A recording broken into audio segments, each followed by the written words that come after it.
Belfast is going to the dogs on Sunday, Dachshunds that is. The main Wienerfest returns to Steamboat Landing Park on Commercial Street from 11 to 3. Gates open at 10:30. The event is a celebration of Dachshunds and the people who love them. Maine Wienerfest began 20 years ago as an informal picnic for families who live with these dogs and has grown into a big party over the years. There will be a parade, a costume contest, food and vendors, and a Doxy Derby. The event not only celebrates these cute little dogs, but also raises vital funds to support Paws Animal Adoption Center in Camden.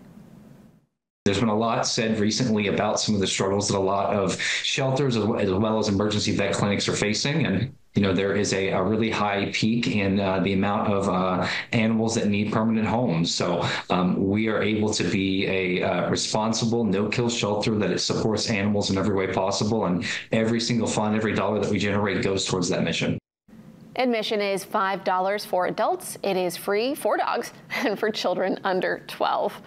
They are so cute, and it looks like it's going to be a beautiful day. Oh, there's more to read. Okay, dogs do need to be on a non-retractable leash. For more information, head to mainewienerfest.com. I was just so caught up looking at the cute little pups that I forgot to read the rest of that story. But all the information's on our website as well.